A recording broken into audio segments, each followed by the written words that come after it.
Well, good morning, everyone. I'm meteorologist Taylor Stephenson here with you on 13 News Now Plus on the Weather Desk. The Weather Desk is a Monday through Friday show starting at 9 a.m. where we talk about the world's latest top weather headlines, and we could be anywhere from across this country or here locally in Hampton Roads and Virginia Beach. I'm meteorologist Taylor Stephenson, a certified broadcast meteorologist based in Norfolk, Virginia, which is just a few miles from Virginia Beach here on the East Coast, just off the Atlantic. And I've been a meteorologist for 5 years now. So let's talk about some of the severe weather we had across the country. That's one of the main updates we have for the Weather Desk today as severe weather continues. Now, while it hasn't been as intense here in the East Coast for severe weather, the heartland of the country has been getting slammed multiple days in a row with severe weather, especially this past week or two. Now, as we get into the rest of the U.S., I am talking abnormal weather that's impacting farming, from strawberries to having to evacuate bees. Two very different reasons for those situations, and we'll talk more about that here today on the Weather Desk. And lastly, of course, we had to talk about our local area. We had an Outer Banks water rescue, and the water temperatures are very cold. Hypothermia was mentioned. We'll talk a little bit more about that, plus what to expect for Tuesday and beyond as we look ahead to the end of April and the beginning of May. Violent storms are once again tearing apart parts of the central U.S. It's part of a deadly multi-day severe weather outbreak. Reed Binion reports. He texted me, he was like, "Is this your house?" And I was like, "Yeah, that is. Are you messing with me?" And he's like, "No." A homeowner in Wisconsin, one of many in the upper Midwest dealing with damage after severe weather, including high winds, hit the central U.S. on Monday. I got a little teary-eyed. It's my first home, first time homeowner. And yeah, it hit me because I'm like, that's a lot of damage. High winds also caused severe damage in neighboring Michigan. In Kalamazoo, crews had to rescue some residents who got trapped in their homes by downed trees. Elsewhere in the state, a man was killed by a falling tree in Kent County. Parts of the central U.S. also faced heavy rain, including parts of Missouri. In Kansas City, the downpour led to swollen creeks and flooded roadways. The damaging weather tearing across the central U.S. Monday came after days of severe weather already tore a destructive path across parts of the plains and south, producing more than 50 tornado reports since Thursday. That included twisters in Oklahoma, as well as deadly tornadoes in North Texas, including an EF2 tornado near Runaway Bay, northwest of Dallas. At least 2 people were killed and homes and infrastructure were damaged. I'm Reed Binion reporting.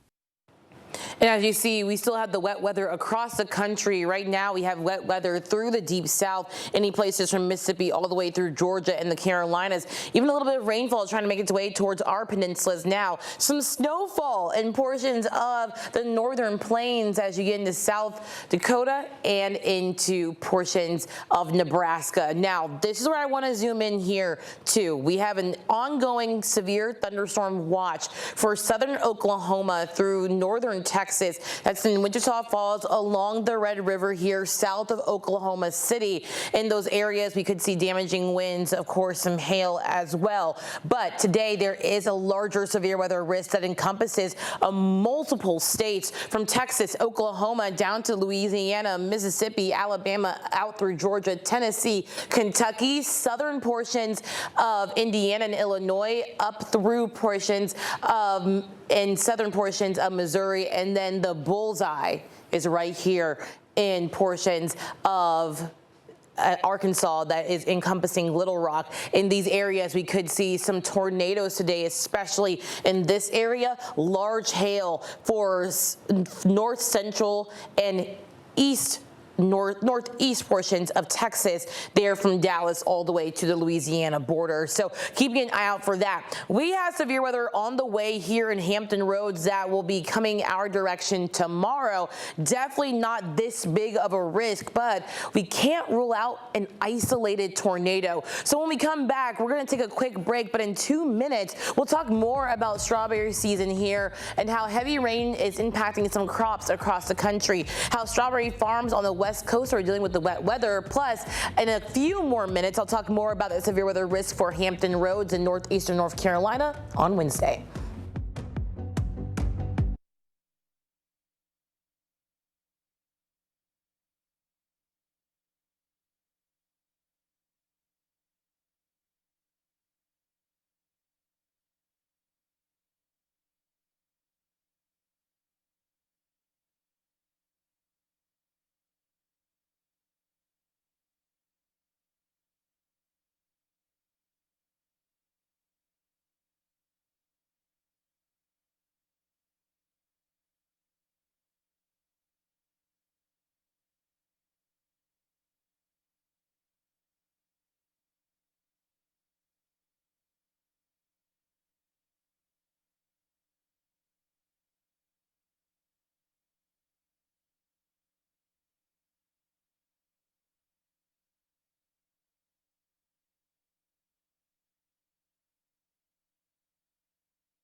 Welcome back. Strawberry picking season is just about here. And while it's been a drier April here in Hampton Roads, the same can't be said for other parts of the country. Lingering wet weather is having an impact on strawberry farms in California. Michaela Richardson reports from San Luis. There's just so much agriculture in the area, and we're able to grow so many things here. It feels like it's crazy to be buying stuff from far away when we have it all right here. But Taylor Filler tells me the last batch of locally grown strawberries she bought went bad in less than a week. We literally just had that this week where I bought some on Wednesday and they were already bad by a few days later. Like Saturday. Yeah, so that was definitely different than prior ones we've had. Edward Lucas explains it's not the grower who's at fault, but the gloomy, rainy weather that's been sticking around the Central Coast. It makes the strawberry get rotten faster than it's normally used to be, where it it don't last as long, especially if you don't keep them in the fridge, and he tried to sell as fresh as possible. Lucas has known Fabian Garcia for 30 years. Garcia owns Garcia's Fruit and Vegetables, and Lucas offered to translate for my interview with Garcia. Garcia says when the weather is too hot, like the recent heat wave, or too wet, like the last few days, strawberries can be easily impacted because they grow so close to the ground. Water will make strawberry less sweeter, while summer or hotter, it makes it ripen faster and sweeter. Either way, it's gonna go bad. During heavy rain, a half inch of water could be detrimental to the crop. Berries can split from excess moisture, mold can spread fast and cause the fruit to rot faster, like Garcia said. Filler says despite the weather impacting the fruit, she's still choosing to shop locally. Just all the options here and feeling like you're supporting local workers, supporting local farmers, and just getting to see all the different kind of stuff that can be grown here is pretty cool. That was Michaela Richardson reporting from San Luis Obispo. Now, after we come back from our next break, firefighters in Georgia are still working to put out massive wildfires, 2 of them. We'll introduce you to one man who helped to save thousands of bees from the smoke and flames.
Welcome back. Some much needed rain has helped slow the spread of 2 southern wildfires in southern Georgia, but there still is a long road ahead for firefighters.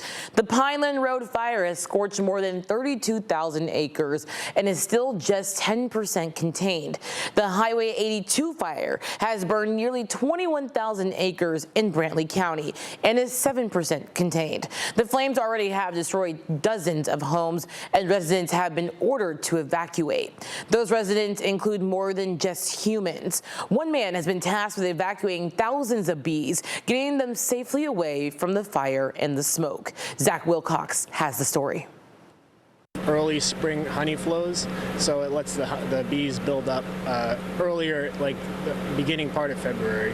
Swan's Honey is headquartered up in Maine, but their home away from home is their second location in Hortense, Georgia. When the Highway 82 fire grew so much it started to reach up to Highway 32 where the hives are, farm manager Jacob Lennon jumped on a plane in Maine and flew down to get the bees out of the fire's path. We've pretty much been able to stay one day ahead of it. Lennon says they have about 2,500 hives in 2 locations near the fire, meaning they've had to head into the evacuation zone to grab truckload after truckload to get on semi-trucks en route to Maine a bit earlier than they planned in the year. And the bees aren't happy about it. They were very tense, that's for sure. It was like somebody was already shaking the hive before we showed up.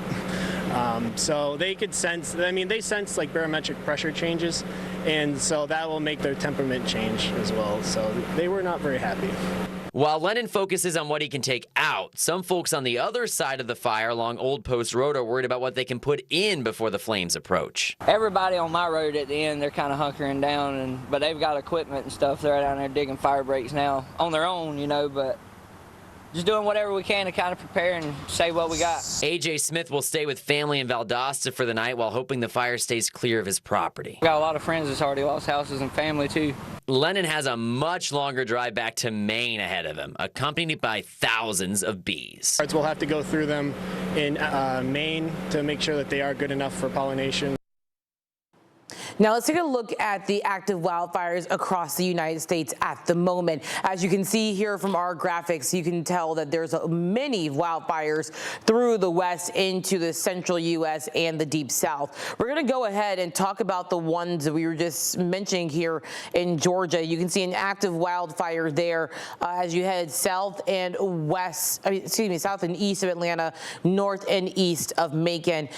There as that active fire goes on in Eatonton. You can also see that there are some wildfires there in portions of South Carolina near Edgefield, Columbia, and Orangeburg. But this is the area where we've seen the most impacts from the drought is in southern Georgia, where we were just there in Brantley County, where they had to evacuate those bees. Near Jessup, and then also as you head east of Valdosta, we are seeing some active wildfires there. Looks like a few active wildfires near Daytona Beach as well in Florida. Now, across the southeast, active wildfires span from South Carolina through Alabama and even into Louisiana, and wildfires become more common through the central U.S. in the southern and central plains, portions of Oklahoma, Kansas, Missouri, and northern Arkansas, all seeing active wildfires at the moment. We get down into the desert southwest, a few active wildfires just over the U.S.-Mexico border.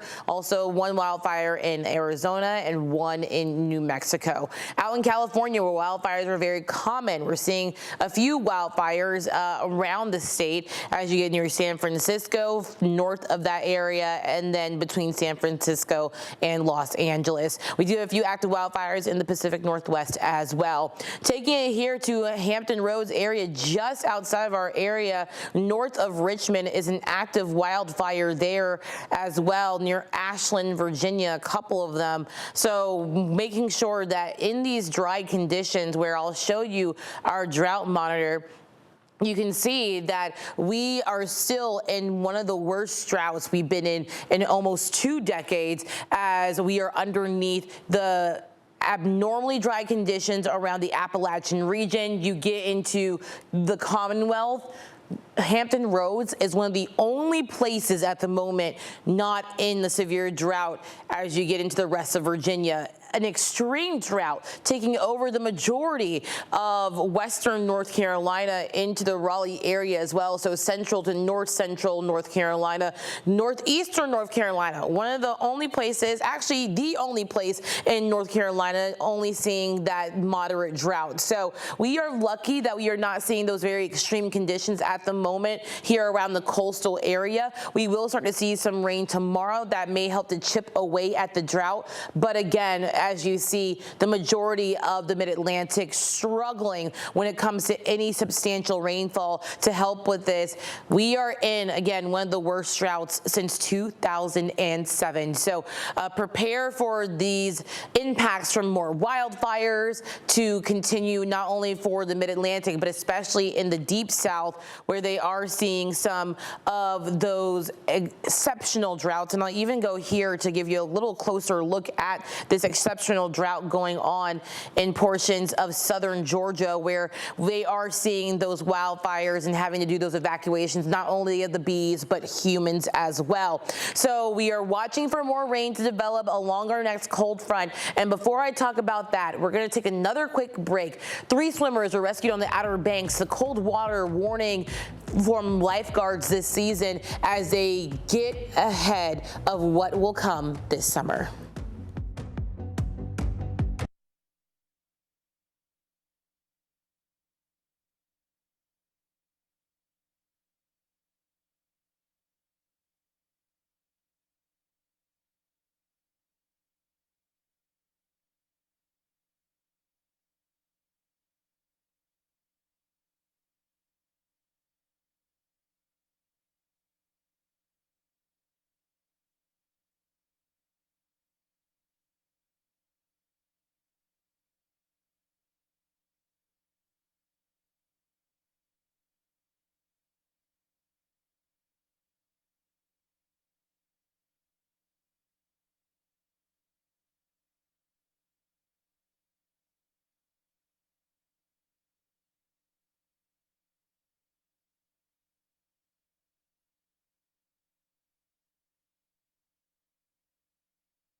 Welcome back, everybody. 3 swimmers had to be rescued on the Outer Banks this weekend after their flotation intertubes blew a mile offshore. Derek Lytle spoke to the first responders who helped to save them and shares their safety message ahead of the busy season down in Kerala. 3 swimmers rescued last week. 2 of them pushed nearly a mile offshore with just their inner tubes. Now, rescue crews here in the area say as population booms through summer tourism, they hope people heed the safety warnings. Last Wednesday, just before lunch, a person noticed 3 swimmers with brightly colored inner tubes in distress being swept away to sea. A citizen from one of the overwalks noticed them getting pushed out and called 911. Captain Chet Fleming with Currituck County Fire and EMS grabbed his board and wetsuit and was the first into the water. It ended up over a mile out and probably a half a mile down the beach. For Kerala Beach and Rescue Chief Michael Cherry, protocol kicked in, and he got the rescue jet ski ready as Captain Fleming reached the first swimmer. Launching the jet ski, Cherry returned that first swimmer to the beach as Fleming went after the 2 stranded much further out. To tell them, do not let go of your flotation and swim, because with the water as cold as it was in the 50s, that could have been a much worse outcome. All 3 swimmers were pulled to safety by jet ski and treated for hypothermia. Chief Cherry believes in this case, the flotation inner tubes bought the swimmers just enough time to be saved. If you get caught in a bad scenario, you can get in trouble. Cherry says between Memorial Day and Labor Day last season, they performed 228 serious rescues. He says while they've experienced loss of life in the past, they do everything they can to make sure people come home alive. It is unacceptable, I think, as all of us as lifesavers to accept anything less. Derek Lytle, 13 News Now. Remember, while temperatures have been warmer than normal in April, especially the middle of April, the water temperatures are still very cold. In the Atlantic, water temperatures this morning were in the mid-50s. In the Bay, low 60s. Still frigid cold, and if you spend too much time out there, you could get water and cold air related illnesses like hypothermia. Now let's talk about the rest of your day when it comes to the forecast. I am watching for pleasant and warmer weather on your Tuesday, as temperatures will be a bit warmer than Monday during the afternoon. Showers and thunderstorms, though, are likely as we get into your Wednesday evening as our next cold front rolls through the area. After that, the cold air from the front impacts us for the rest of the work week into the weekend as temperatures start to slowly drop off. Now we have a 50-50 weekend. What that means is that one day will be better than the other, and if you stay long enough to watch the forecast, I'll let you know which day that is. Right now, temperatures across the area are in the upper 40s to the upper 50s. 57 now in Norfolk, 57 in Mascot and Virginia Beach, 58 in Hampton, 51 now in Franklin, 53 in Ahoskie, and 57 out in Manteo. High pressure is barely in control now as you see a few showers spilling over into portions of the peninsulas. That's why I said I can't rule out an isolated shower today, especially for our northern areas, but that risk does remain fairly low. Here's a look at the big picture. You can see the showers in Virginia really starting to dissipate, but heavy showers and thunderstorms ongoing through Atlanta all the way into central Georgia along this front. This front will re-spark some showers and thunderstorms again as we get into the day tomorrow, and that will be our risk for severe weather on your Wednesday. Right now, we're in a level 1 out of 5 risk for severe weather on your Wednesday evening. Isolated severe thunderstorms are possible. Main threats: gusty winds up to 60 miles per hour, also some heavy downpours.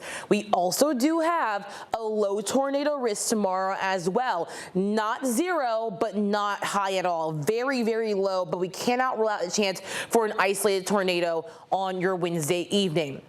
So here's a look at what to expect over the next 2 or so days. Temperatures will rise to the mid-60s. You can see the rain falling apart as it crosses over I-95 over the next hour or so. Cloud cover will increase. Temperatures will fall in some areas by the afternoon as a sea breeze develops. So we'll expect highs around the eastern shore in the upper 50s, around Virginia Beach and into the Outer Banks, low 60s. Inland will be in the upper 60s for the afternoon today. So a nicer day inland. Cloud cover will break apart later on this evening and then resurge early tomorrow morning. By the time we get into your Wednesday morning, temperatures will be much warmer, low to upper 50s, about 10 to 20 degrees warmer than this morning as the southeast winds pump in some warmer air, and then we'll make it back into the 70s by tomorrow afternoon. That's ahead of our next front that will bring us some heavy downpours during the late afternoon into the evening time, and you can see those downpours continuing even through 9 to 10 p.m. tomorrow. Temperatures, once the rain falls, will fall to the 50s and 60s, and especially after that sun sets as well. Remember, main threats: gusty winds up to 60 miles per hour, heavy downpours, also some frequent lightning, and that low-end tornado risk. That will dissipate by the time we get into late on your Wednesday, early Thursday morning, and then we dry out and cool off on your Thursday with clearing skies as well. Looking ahead to see how much rainfall we can squeeze out of the system, because remember, as I just showed you,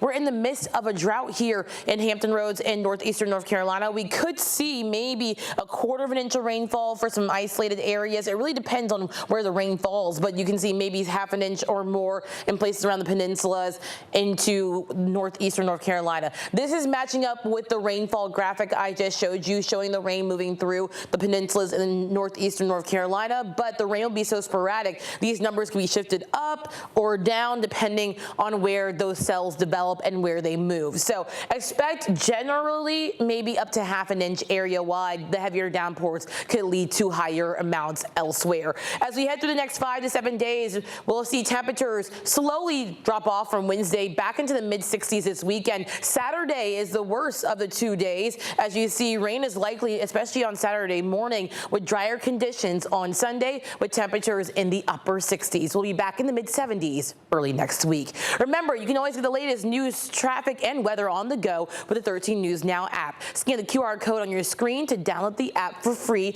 on the Apple Store and Google Play. Thank you so much for joining me today. Again, I'm meteorologist Taylor Stephenson. Meteorologist Hunter Force will join you on Wednesday and Thursday for the Weather Desk at 9 a.m. on 13 News Now Plus. Have a great day.